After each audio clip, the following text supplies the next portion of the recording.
اچھا یہ ذرائع پتہ نہیں کیا چیز ہوتے ہیں اور کہاں سے خبریں لاتے ہیں، لیکن اب مزاحیہ قسم کے ذرائع نے ایک اور خبر دی ہے کہ اسلام آباد میں دھرنے کی ناکامی کے بعد اب پاکستان تحریک انصاف نے اپوزیشن کی سیاسی جماعتوں سے رابطوں کا فیصلہ کر لیا ہے۔ پتہ نہیں یہ ذرائع کتنے سچے ہیں کتنے جھوٹے ہیں، انہیں یہ خبر کہاں سے ملی ہے۔ ویسے دھرنے کے دوران انہوں نے جتنی بھی خبریں دی اکثر جھوٹی تھیں، لیکن اللہ کرے کہ یہ والی خبر سچی ہو۔ اگر ایسا ہوا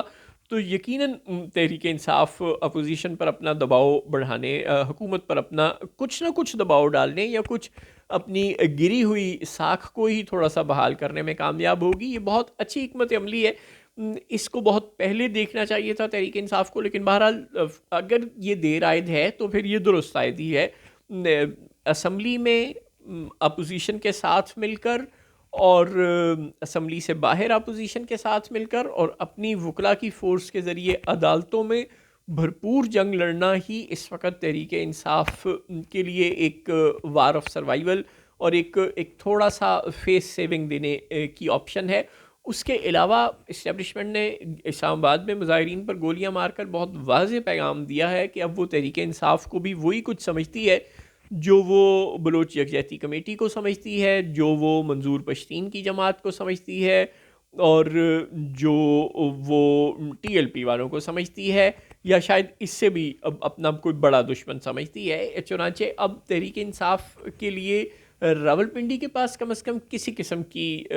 کوئی سافٹنس نہیں ہے، اور اسلام آباد کے پاس تو بالکل ہی نہیں ہے۔ لہٰذا اب سپریم کورٹ میں، ہائی کورٹس میں اور اسمبلی میں اپنی آواز کو اٹھا کر اور اپنی آواز کو مضبوط بنانے کے لیے اپوزیشن کو ساتھ ملا کر چلنا ایک بہت اچھی حکمت عملی ہے۔ اور تحریک انصاف کے جو لوگ نہیں آ سکے احتجاج میں کوئی قافلے اپنے ساتھ لے کر، چاہے ان کا نام بیرسٹر گور ہو، چاہے اس کا نام سینیٹر علی ظفر ہو، چاہے ان کا نام سلمان اکرم راجہ ہو، یہ لوگ اپوزیشن سے مذاکرات کے لیے شاید کافی ایفیکٹو ہو سکتے ہیں۔ عمران خان صاحب کو بھی دیکھنا چاہیے کہ ان کے لوگوں کی اسٹرینتھ کیا ہے۔ یہ ٹھیک ہے کہ عمران خان جب تک آزاد تھے، جیل سے باہر تھے، تو ان کی اپنی اسٹرینتھ پبلک پریشر ہی حکومتوں پر بلڈ کرنا تھا۔ ان کی اپنی اسٹرینتھ یہی تھی کہ وہ عوام میں مقبول تھے اور وہ عوام کو ساتھ لے کر لشکر کشی کر سکتے تھے، انہیں یہی آتا تھا۔ لیکن ان کے لوگوں کی چونکہ یہ اسٹرینتھ نہیں ہے، ان کے لوگ چونکہ کراؤڈ پولر نہیں ہیں، لہٰذا اب ان کے لوگوں کی جو اسٹرینتھ ہے انہیں اس کے مطابق اب کام کرنا چاہیے، اور ان کے لوگ شاید قانونی معاملات کو اور سیاسی جماعتوں سے مذاکرات کو زیادہ بہتر طور پر لے کر چل سکتے ہیں۔ تو اگر ذرائع کی یہ خبر درست ہے تو یقیناً یہ دیر آید درست آید ہے۔